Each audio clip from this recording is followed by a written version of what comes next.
କୁହାଯାଏ କି ନିଆଁ ଆଉ ପାଣି ସହିତ କେବେ ଖେଳାଯାଏନି, କାରଣ ଦୁହେଁ ବିପର୍ଯ୍ୟୟ ସୃଷ୍ଟି କରିବାରେ ଯଥେଷ୍ଟ ସମର୍ଥ। ଏହିଭଳି ଏକ ହୃଦୟ ବିଦାରକ ଘଟଣା ଘଟିଛି ପଟ୍ଟାମୁଣ୍ଡାଇ ବ୍ଲକ ନରସିଂହପୁର ପଞ୍ଚାୟତ ଅଡ଼ାଖଣ୍ଡ ଗ୍ରାମର ରବୀନ୍ଦ୍ର ମଲ୍ଲିକଙ୍କ ସହିତ। ମୁଁ ଅମର ମଲ୍ଲିକ। ସାର୍ ସକାଳୁ 6:30 ଟାଇମ୍ରେ ସାର୍ ଗ୍ୟାସ୍ ଭର୍ଟ କଲା। କେହି ବି ଘରେ ନଥିଲେ। ଆସିଲା ବେଳକୁ ସାର୍ ଜଳୁଛି। ସବୁ ଲୋକ ଦୌଡ଼ା ଦୌଡ଼ି ଆସିକି ଛାନିଆରେ ଆଉ ଘରେ କେହି ପଶିଲେ ନାହିଁ।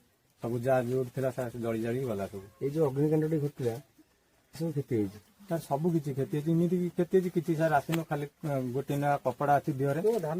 ଧାନ ଚାଉଳ ଟଙ୍କା ପଇସା ସୁନା ରୂପା ଯାହା ଥିଲା ସାର୍, ଖଟ ପଲଙ୍କ କତିରୁ ଗଡରେଜ କତିରୁ ସବୁ ଯାଇଛି ସାର୍। କିଛି ଗୋଟେ କେହି ଆଣିପାରିନାହାନ୍ତି। ଦାରିଦ୍ର୍ୟ ଦାନବ କବଳରେ ଦିନ କାଟୁଥିବା ରବୀନ୍ଦ୍ରଙ୍କ ପରିବାର ବହୁ କଷ୍ଟରେ ରୋଷେଇ ପାଇଁ କିଣିଥିଲେ ଗ୍ୟାସ୍ ଚୁଲାଟିଏ, କିନ୍ତୁ ଭଗବାନ ତାଙ୍କ ସୁଖ ସହିପାରିଲେ ନାହିଁ। ଗ୍ୟାସ୍ ଟାଙ୍କି ଫାଟି ଚାଳ ଘରଟି ସମ୍ପୂର୍ଣ୍ଣ ଜଳିଯାଇଛି। ଅଗ୍ନିକାଣ୍ଡର ଭୟାବହତା ଏତେ ଭୟଙ୍କର ଥିଲା ଯେ ଘରୁ କୌଣସି ଜିନିଷ କାଢ଼ିବା ସମ୍ଭବ ନଥିଲା।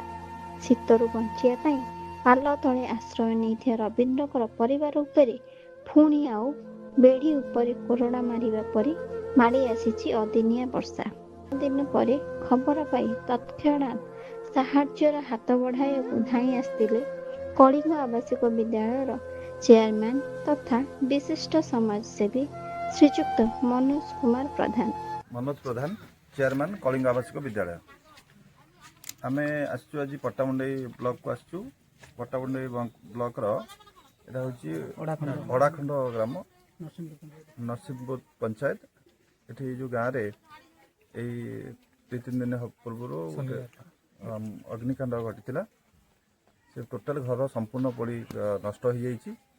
ଆଉ ଯେଉଁଟାକି ସେମାନେ ଦିନ ମଜୁରିଆ, ତାଙ୍କର ଚଳିବା ବଡ଼ କଷ୍ଟ। ଆମେ ଏ କଥା ସୋସିଆଲ ମିଡ଼ିଆରେ ଖବର ପାଇବା ପରେ ଆମେ ଆଜି ଆସିଥିଲୁ। ତାଙ୍କର ଅବସ୍ଥା ଦେଖି ତାଙ୍କୁ ଆମେ ଆର୍ଥିକ ସହାୟତା ଚେକ୍ ମାଧ୍ୟମରେ ପ୍ରଦାନ କଲୁ। ଆଉ ଆମେ ସମସ୍ତଙ୍କୁ ନିବେଦନ କରିବୁ, ଯେଉଁମାନେ ଆମ ଚ୍ୟାନେଲ ମାଧ୍ୟମରେ ଏ ନ୍ୟୁଜ୍ଟିକୁ ଦେଖିବେ ସେମାନେ ତାଙ୍କ ଆକାଉଣ୍ଟକୁ କିଛି ପଇସା ଦିଅନ୍ତୁ ବା ନିଜେ ଭିଜିଟ୍ କରିକି ଆସି ଦେଖନ୍ତୁ ପ୍ରକୃତରେ ତାଙ୍କର କି ଅବସ୍ଥାରେ ସେମାନେ ଅଛନ୍ତି। ବର୍ତ୍ତମାନ ମାନେ ଏଇ ଯେଉଁ ଅଗ୍ନିକାଣ୍ଡରେ ମାନେ ଗୋଟେ ସାଧାରଣ ସାମଗ୍ରୀ ବି ସେ କିଛି ଉଦ୍ଧାର କରିପାରୁନାହାନ୍ତି। ତେଣୁ ବର୍ତ୍ତମାନ ଆମେ ଯାହା ଅନୁଭବ କରୁଛୁ, ବର୍ତ୍ତମାନ ଗ୍ୟାସ୍ ଟାଙ୍କି ଯେତିକି ଆମକୁ ସୁବିଧା ଦେଉଛି ସେତିକି ଅସୁବିଧା ସୃଷ୍ଟି କରୁଛି। ତେଣୁ ସମସ୍ତେ ଟିକେ ଗ୍ୟାସ୍ ଟାଙ୍କିକୁ ସୁରକ୍ଷିତ ଜାଗାରେ ରଖନ୍ତୁ, ଦୂରତା ଭିତରେ ରଖନ୍ତୁ। କିଛି ଯଦି ଇନସିଡେଣ୍ଟ ଘରେ ହେଉଛି ବା କିଛି ଦୁର୍ଘଟଣା ଘଟୁଛି, କେମିତି ଗ୍ୟାସ୍ରୁ ଟାଙ୍କିଟାକୁ ଆମେ ଅଲଗା କରିପାରିବା। ଆଉ ସାଧାରଣତଃ ଘରେ ଯେଉଁମାନେ ଅଧିକାଂଶ ଲୋକ ଅଛନ୍ତି ଗ୍ୟାସ୍କୁ ଫିଟିଂ କରିବା ବି ଠିକ୍ସେ ଜାଣିନାହାନ୍ତି। ଖୋଲିବା ଆଉ ଫିଟିଂ କରିବା ବି ସମସ୍ତେ ଲେଡ଼ିଜ୍ ମାନେ ଯେହେତୁ ବେଶୀ ଘରେ ରହୁଛନ୍ତି ସେଇଟା ଶିଖିବା ଦରକାର। ନହେଲେ ଏଇ ଗ୍ୟାସ୍ ଟାଙ୍କି ଚାଳ ଘର କ'ଣ କୋଠା ଘର ସମସ୍ତଙ୍କ ପାଇଁ ବିପଦ ଆଣୁଛି, ଯେଉଁଟାକି ଲାଇଫ୍ ରିସ୍କ ମଧ୍ୟ ରହୁଛି। ଯାହା ବି ହେଉ ତେଣୁ ଏଇଟା ଗୋଟେ ଆମର ବଡ଼ ମେସେଜ୍। ଆଉ ଅନୁରୋଧ କରିବି ସମସ୍ତଙ୍କୁ, ପ୍ରଶାସନ ପବ୍ଲିକ୍ ସମସ୍ତଙ୍କୁ ନିବେଦନ କରିବି ଏ ପରିବାରଟିକୁ ସମସ୍ତେ ଟିକେ ସାହାଯ୍ୟର ହାତ ବଢ଼ାନ୍ତୁ। କାହିଁକିନା ବର୍ତ୍ତମାନ ସେମାନେ ଘର ଦ୍ୱାରା ବୋଲି ଆଉ କିଛି ନାହିଁ। ସେମାନେ ସ୍କୁଲ ଘରେ ଆଶ୍ରୟ ନେଇଛନ୍ତି। ଖାଦ୍ୟ ପାନୀୟ ମଧ୍ୟ ବହୁତ ଅସୁବିଧା ଅଛି, ତାଙ୍କର ସବୁ ପ୍ରକାର ସମସ୍ୟା ଅଛି।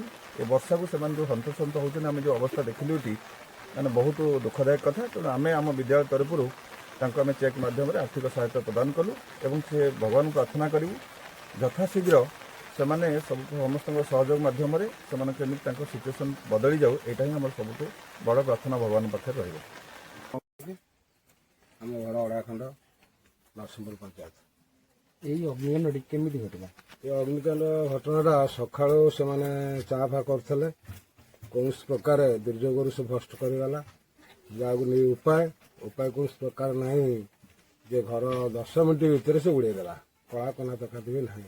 ଯାହା ପିନ୍ଧିବା ବସ୍ତ୍ର ତାଙ୍କ ପାଖରେ ଅଛି, ଅନ୍ୟ ଜିନିଷ କିଛି ବି ନାହିଁ। ଆଉ ରହିବା ପାଇଁ କୋଉଠି ସ୍ଥାନ ନାହିଁ। ଏଠି ପାଲ ପକେଇଛନ୍ତି, ଏଭଳି ଅବସ୍ଥାରେ ଚଳୁଛନ୍ତି।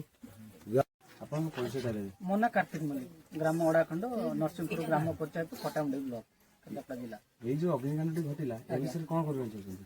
ହଠାତ୍ ସକାଳୁ ଜଳଖିଆ ବନେଇବା ସମୟରେ ହଠାତ୍ ନିଆଁ ଲାଗି ସିଲିଣ୍ଡରରେ ଘର ଟୋଟାଲ ଭସ୍ମୀଭୂତ ହୋଇଗଲା। ଯାହାଫଳରେ ନାହିଁ ନଥିବା ଅସୁବିଧାର ସମ୍ମୁଖୀନ ହେଉଛନ୍ତି। ପ୍ରଶାସନକୁ ଏ ବିଷୟରେ ଅବଗତ କରାଯାଇଛି। ପ୍ରଶାସନ ଦୃଷ୍ଟିଗୋଚର କରି ଯାହା ସାହାଯ୍ୟ କରିବେ, ଭଲ ମନ୍ଦ କି ଛୋଟ ମୋଟ ଅନୁଷ୍ଠାନ ସଂଘ ଆସିକି ଅଳ୍ପ ବହୁତ ସାହାଯ୍ୟ କରୁଛନ୍ତି।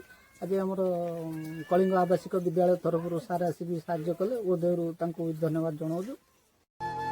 ସ୍ଥିତି ଅନୁଧ୍ୟାନ କରି ଚେକ୍ ମାଧ୍ୟମରେ ଆର୍ଥିକ ସହାୟତା ରାଶି ପ୍ରଦାନ କରିଥିଲେ ରବୀନ୍ଦ୍ରଙ୍କ ପରିବାରକୁ ଏବଂ ଆମ ଚ୍ୟାନେଲ ମାଧ୍ୟମରେ ଅନ୍ୟମାନଙ୍କୁ ମଧ୍ୟ ସହାୟତା ହାତ ବଢ଼ାଇବାକୁ ଆହ୍ୱାନ ଦେଇଥିଲେ। ଶ୍ରୀଯୁକ୍ତ ପ୍ରଧାନଙ୍କର ବଦାନ୍ୟତାକୁ ଆମେ ସ୍ୱାଗତ କରୁଛୁ। ଶେଷରେ ଭଗବାନଙ୍କ ନିକଟରେ ଏତିକି ପ୍ରାର୍ଥନା, ତାଙ୍କ ଚଲାପଥକୁ କୁସମିତ ହେଉ। ଦୁଃଖ ଦରିଦ୍ର ସେବାରେ ତାଙ୍କ ହୃଦୟ ପ୍ରଦୀପ ସର୍ବଦା ପ୍ରଜ୍ୱଳିତ ରହୁ। ଜୟ ଜଗନ୍ନାଥ।